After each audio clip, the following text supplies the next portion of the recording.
Unity Dialogue. It's made there in Dakar, 1 p.m. in Lagos. Good afternoon, and many thanks for staying tuned to West Africa Democracy Radio, broadcasting on 94.9 FM and worldwide on wadr.org. Welcome to Newslink. Here are the top stories. Nigerian police tear gas protesters in Abuja as the country marks its 64th Independence Day. In Abuja here at the Utako market, the protesters had gathered, but they were dispersed by police tear gas. And of course, some of them have been arrested, according to eyewitnesses.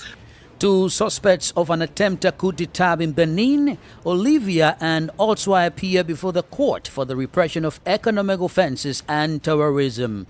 Workers of TISA project in Liberia stage peaceful protest over 13 months unpaid salary arrears. So tell me, how will you treat the citizen of this? When they come around, we try to change the narrative. Our rights are being infringed on by the government. The government promote the situation. That one can cause the citizen anger. And schools in Mali to remain closed for another month as the flood situation in the country persists. Please stay tuned for details of these stories and more. Here is Augustine Coley with Newslink.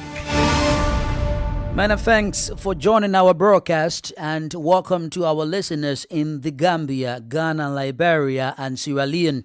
This edition begins with Nigeria, where police fired tear gas at protesters during a fearless protest over bad governance as the country celebrates its 64th Independence Day anniversary today, Tuesday, October 1, 2024. The protesters had gathered at the Utako area in Abuja, the country's federal capital territory, waving the Nigerian green, white, green flag and banners with various inscriptions such as End Bad Governance, Diaspora Voting, and High Living Cost, among others, but were dispersed by policemen. Nigeria is grappling with mixed feelings as many citizens are questioning whether there's truly a reason to rejoice. Critics of the protest think it will worsen the already dire economic situation and potentially lead to unrest. However, supporters of the protest believe it is essential to express the widespread dissatisfaction with the government's economic policies. Here is a cross-section of Nigerians expressing their thoughts about the significance of the country's independence. Where we are supposed to be far more than where we are. The purpose of our freedom fighters that they saw that Nigeria must be together, their reasons, their purpose has been defeated. This is not what they dreamed for. The likes of Nnamdi Azikiwe, Bafemi Awolowo, and all that you can call. While we agree that they worked so hard for the creation of the state, and for the advancement of the state, some of them also worked very hard to keep us the way we are. It's just unimaginable that we have gotten to where we are today as a country. At 64, we should be close to an advanced nation. Yeah. But rather, we have retrogressed beyond even a third world country. That is the situation we are in. These men you just mentioned were great men that met well for this country called Nigeria. You know, in their days, they were tall, they were respected all over the world. Wherever they go, they know these people are Nigerian. In the then days, we are talking of farm. Cocoa was in the south, in the north there was granules. In the east, there was even coal. And these things were used in developing Nigeria. But today, everybody fall back to the oil from the Niger Delta. We all wait for the revenue from the federal. But whereas it comes from the Niger Delta, the oil wealth is what everybody is looking at to survive in Nigeria. That is why we cannot move forward. If all of us can look deep into what we produce in Nigeria, what we have in our various states, to tap into those resources, God-given resources, Nigeria will not be where we are today. People were also producing, the Meslin was in Port Harcourt, where they were producing tires. Today, there is no place in Nigeria they are producing vehicle tires. So, when you are only a consumer without production, you can't move forward. Those were some Nigerians speaking about the country's 64th independence significance. Meanwhile, Nigerian President Bola Ahmed Tinubu has spoken on a series of measures aimed at addressing the concerns of the citizens. They include the fight against poverty, insecurity, and the economic, among others. The president also announced a 30-day National Youth Conference designed to galvanize the creative energies of the youth, who make up over 60% of the population. In an Independence Day broadcast, President Tinubu said this youth conference aims to address the present challenges and opportunities facing young people today, fostering a meaningful dialogue around critical issues such as education, employment, innovation, security, and social justice. The economy faces many headwinds and our physical security highly impaired. We found ourselves at a decent crossroad where we must choose between two paths: reform for progress and prosperity, or carry on the business as usual and collapse. We decided to reform our political economy and defense architecture. On the security front, I am happy to announce to you, my compatriots, that our administration is winning the war on terror and banditry. Our target is to eliminate all threats of Boko Haram, banditry, kidnapping for ransom, and the scourge of all forms of violent extremism. I am pleased to announce the gathering of a national youth conference. This conference will be a platform to address the diverse challenges and opportunities confronting our young people, who constitute more than 60% of our population. It will provoke meaningful dialogue and empower our young people to participate actively in nation building. Nigerian President Bola Tinubu speaking on the occasion of the country's 64th independence anniversary. In the Gambia, Amnesty International and the Committee to Protect Journalists, CPJ, have jointly called for the immediate dismissal of all charges against Musa Sharif, editor-in-chief of The Voice newspaper, and reporter Mohammed Dabo. This comes after the two were arrested and charged with false publication and broadcasting. Sankule Janko has more in this report. Amnesty International and Committee to Protect Journalists have become the latest human rights organizations to echo calls for the police to drop the charges against the duo. This plea is after President Adam Barrow threatened legal action against the newspaper due to an article speculating that business tycoon Mohamed Jah is being groomed as his successor. But the two organizations emphasize that threats against journalists undermine freedom of expression and the public's right to know. They also argue that such actions create a chilling effect, deterring media outlets from reporting on matters of public interest. Amnesty International said, quote, "We are concerned about the continuous use of vague criminal legal provisions to stifle freedom of expression and call on the government to drop all charges against journalists Musa Sharif and Mohammed Dabo." Meanwhile, the Committee to Protect Journalists also said press freedom calls for Sharif to be released immediately and charges be dropped against him and Dabo. Amnesty International and CPJ stressed that all charges against Sharif and Dabo must be dropped to uphold the principles of free speech and protect the essential works of journalists in holding power to account.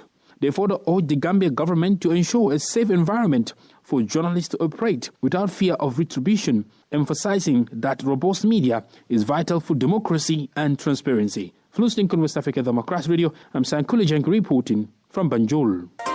More stories coming up on West Africa Democracy Radio. Newslink continues. Now here in Senegal, former President Macky Sall has been designated as chair of the main opposition list as the country readies for the November 7 legislative elections. Sall now heads the coalition known as Taku Walu Senegal, a political platform that emerged shortly after the dissolution of the 14th legislature. This candidacy marks Macky Sall's return to the political forefront a few months after he departed from the presidential palace. The merger comprises several opposition political parties, including the Alliance for the Republic, APR, the Senegalese Democratic Party, BDS, of former President Abdoulaye Wade, and Ramin of Idrissa Seck. Faced with the growing influence of the ruling party PASTEF, led by Senegalese Prime Minister Ousmane Sonko, the Senegalese opposition has decided to unite under the same banner to maximize its chances in the upcoming legislative elections. This common front aims to mobilize the electorate in a tense political context. Let's now take you into the Sahel region, particularly in Mali, where there will be no reopening of school on today, Tuesday, October 1. Primary and fundamental education students will have to remain on vacation for at least another month. This decision was made by Malian authorities due to the floods that have affected thousands of families, forcing them to seek refuge in classrooms. Our correspondent in Bamako, Aliyu Cham, reports that Malian students will have to wait another month before returning to the classroom. This report is voiced by Eche Atisu. The reopening of the schools initially scheduled for Tuesday has been postponed to October 4. According to Malian authorities, this decision is justified. Amadou C. Savané, the Malian Minister of National Education, stated, and I quote, "This decision comes as the country faces a series of floods that have affected thousands of families nationwide. Many victims have had to take refuge in classrooms." End of quote. To date, these floods have resulted in 75 deaths. Additionally, Malian authorities have declared a state of national disaster. That was Bamako correspondent Aliyu Cham's report voiced by Eche Atisu. Niger and Algeria are considering a partnership in hydrocarbon sector. Over the weekend, Nigerian and Algerian authorities met to discuss this collaboration. Once formalized, the new initiative is expected to facilitate the transport of Niger's oil to Europe.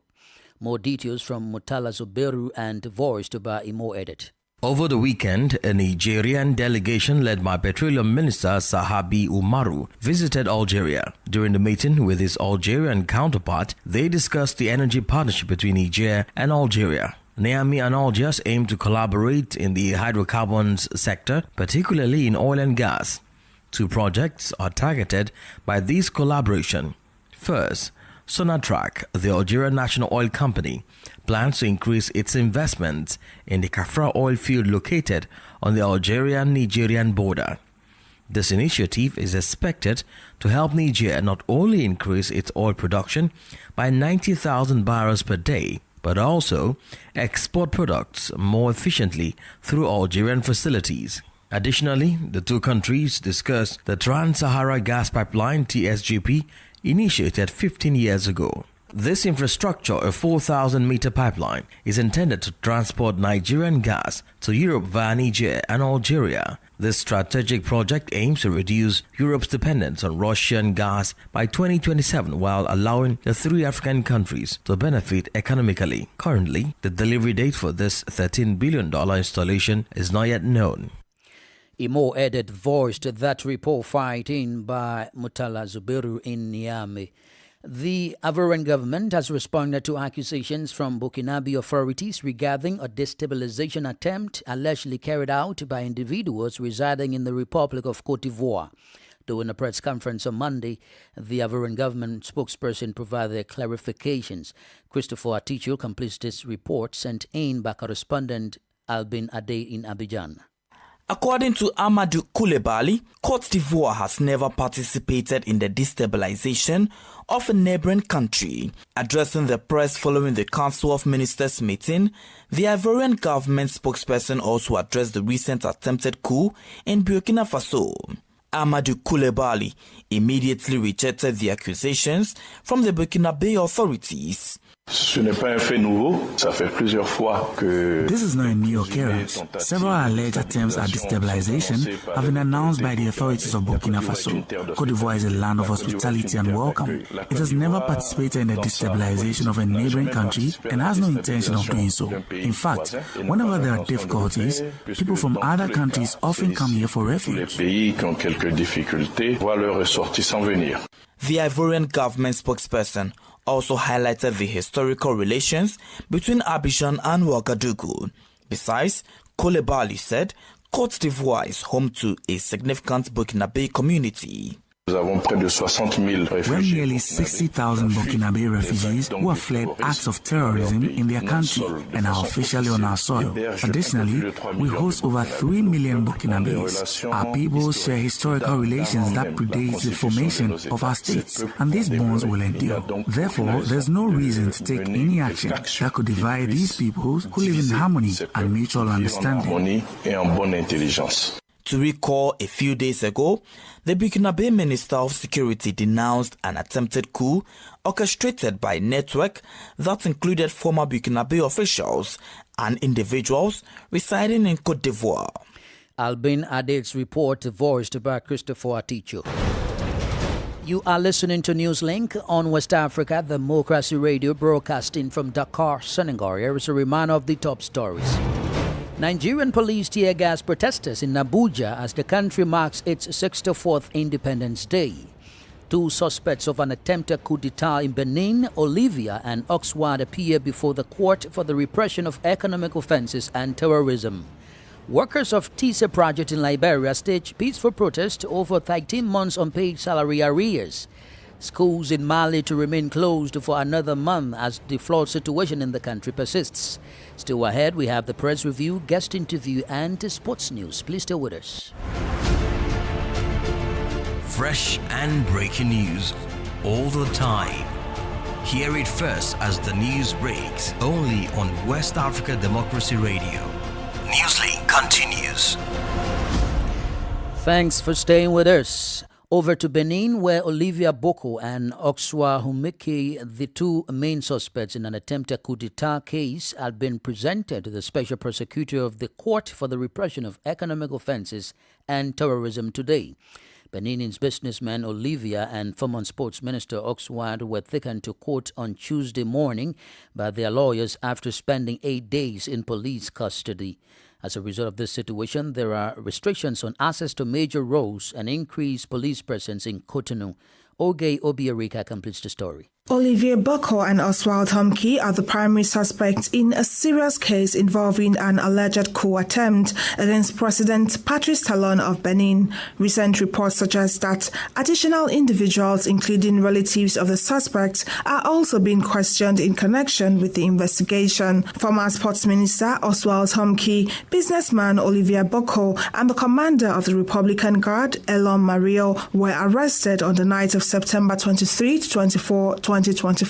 This operation has been labeled as an attempted coup as it reportedly involves discussions between Humke and Commander Mario regarding a plan to destabilize the government by September 27, 2024.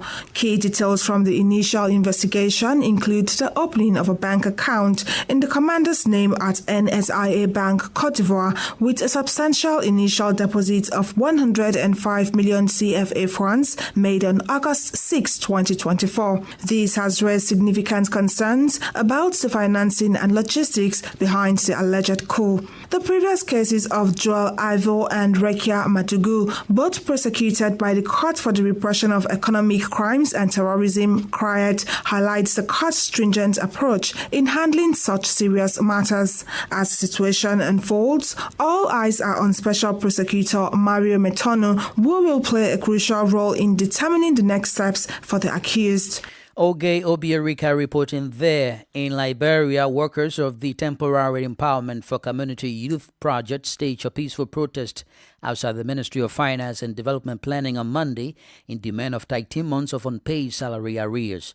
WADR's Monrovia correspondent Grace Joshua has the rest of the story. According to James David, who spoke on behalf of the protesters, there is a need for the Ministry of Finance and the government to pay their money. He added that their lawmakers, including Representative Dixon Sibo, Samuel Enas, and Bana Bensi, had informed them that their money had been approved. So tell me, how will you treat the citizen like this? When they come around, we try to change the narrative. Our rights are being infringed on by the government. The government promote the situation. That way they call the citizen angle. Protesters, many of whom were women and elderly citizens, held placards and brooms, while others sat on the road obstructing traffic. Lead protester Paul family expressed serious disappointment over the government refusal to pay them. He said they are willing to continue protesting peacefully until they get paid for their hard work. The government sent every necessary document to the previous government. Based upon that, we've been engaging them, talking to them, and dialoguing with them. We see receiving the petition, Finance Minister Augustine Gafwan said the government is in negotiation with leadership and advocates of the protest to resolve grievances. What you tell us, how much money you have, what is the demand, legitimate, we just have to talk with people and start to see how we pay them over a period of time. That's what we're going to do. We're going to work with them and see how we can start. And the thing I assure them is that once it's confirmed, it's government obligation, we will clear them. For West Africa Democracy Radio, I'm Grace Joshua reporting. This is the newspaper review. Stay abreast and find out what the top stories are in your country. This is the newspaper review. The newspaper review. Well, let's join Christopher Aticho in the Ghanaian capital, Accra, for a review of the local dailies. Today's edition of Press Review at front page of the Ghanaian Times. Forest Conservation Ghana secures some $30 million UAE grant under Resilient Ghana package to achieve biodiversity and climate objectives. NLA embark on crusade to rig Lotto industry of unlicensed partners or practitioners. Let's turn attention to the anchor. It says truth, revealing the truth. Baumia fever grips Takwa electorate as over 10,000 youth engage him and Akufo-Addo daughter not engaged in Galamsey. EC faces NDC at IPAC today, meeting to be telecast live. And NIA, which is National Identification Authority, and NHIA, National Health Insurance Authority, roll out registration for kids between 6 years and 14. Daily Graphic, Alan promises to audit minor license and get license or shut down. Trade Minister directs cement producers. Let's turn attention to the Hawk newspaper. And the Akufo-Addo launches 2024 tour tomorrow. Napo pins unemployment woes on NDC. The Daybreak newspaper, teacher union suspends demo. President Akufo-Addo tours Upper East and Upper West regions on Tuesday, 1st October 2024. Akufo-Addo embarks on a farewell tour. Cape Coast NPP candidate in trouble over Asokwa industrial zone. The Daily Statesman, government increases allowance for teachers and petitioner urges EC to reject NDC candidate nomination forms. More homes for public servants as over 600 new homes under construction. And that ends it for today's edition of Newspaper Review. Back to you in Dakar. Thank you, Christopher Aticho, for the press review. Politics, analysis on major news, social matters, and all. This is The Guest. The Guest segment this afternoon takes us back to Nigeria as the country today celebrates its 64th Independence Day anniversary. Nigerian President Bola Tinubu has spoken on a series of measures aimed at addressing the concerns of citizens. However, some citizens took to the streets in protest against what they term as bad governance, high cost of living, among others. The protesters were, however, tear-gassed by Nigerian police, while some of them were arrested and detained. WADR's Abuja correspondent Usma Umar is following the situation and explains more details in this interview. Some weeks back, the president had announced that this year's celebration, as Nigeria clocks the 64th year of its independence anniversary celebration, will be celebrated in low key, meaning that there wouldn't be elaborate celebrations. In fact, as I speak with you now, the only event going on in the country today to mark Nigeria's independence is going on inside the presidential villa, involving Nigerian armed forces doing parades and their usual activities in the presence of the president, members of his cabinet, without any invited guests from outside of the country, as used to be the case when the event used to hold at the Eagle Square, which is Nigeria's symbolic square where most national events are held. Now, Utsma, what are we hearing about police firing tear gas at protesters on this Independence Day? With respect to the planned protest, of course, this is very much what's been going on. In Lagos, of course, the protesters have been restricted to some specific areas, but we've had lawyers speaking since yesterday saying that the government doesn't have the right to do that. But the security forces, I can tell you from reports all over the country, are on ground to ensure that protesters do not, even gather. In Abuja here at the Utako market, the protesters had gathered, but they were dispersed by police, tear gas. And of course, some of them have been arrested, according to eyewitnesses. And so that has actually, weakened all others who had intended to come out to protest. But on a general note, the country is very quiet and peaceful. A lot of people are saying that it's as if the country is mourning. What do you see so far that will be the outcome of the attempted protest or the planned protest by some Nigerians as the anniversary goes down today? Well, obviously, it will be very, very difficult for any group or individual to have a successful protest because for the protest to be effective, you need at least a substantial number of people that will be able to gather in a particular space and then air their grievances, so much so that government will be able to listen to them. But as things stand right now, with the deployment of heavily armed security personnel in strategic locations, definitely you can say that that is not going to happen. And so this is just one day that will come and go, and without much significant, difference as regards the protests, and whatever is it that has been planned by the protesters will have to hold for another day. But certainly, that's not happening today, based on what has been on ground with respect to heavily armed security personnel and also those security checkpoints that have been mounted at strategic locations. And not just in Abuja, the federal capital, it's also the same thing is happening in Lagos, Maiduguri, Kano, Kaduna, and of course Lagos. WADR's Abuja correspondent Usma Umar. And here is Sankole Janko with sports.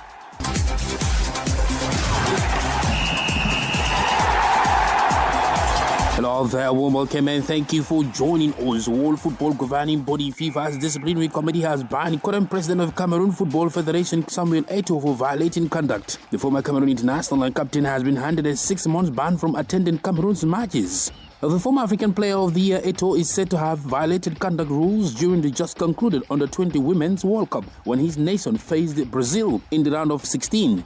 According to FIFA's Disciplinary Committee, Eto'o was found to have breached Articles 13, offensive behavior and violations of fair play principles, and 14, misconduct of players and officials of FIFA's disciplinary code. The sanction stems specifically from the match between Brazil and Cameroon held on September 11 in Bogota, Colombia.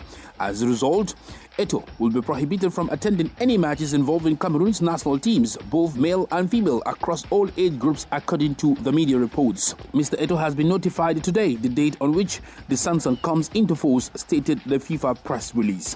Eto'o has been previously accused of similar behavior in the past. Recently, he threatened players and former Cameroon national team coach Mark Breeze for not following his directives. And the Confederation of African Football (CAF) on Monday announced new media rights and TV agreements for the 2024-25 CAF Interclub competitions following a successful bidding process for the paid TV English and free-to-air all languages in sub-Saharan African territory. The rights include African football's premium club competitions, that is CAF Champions League, Confederation Cup, CAF Women's Champions League, and CAF Super Cup 2025.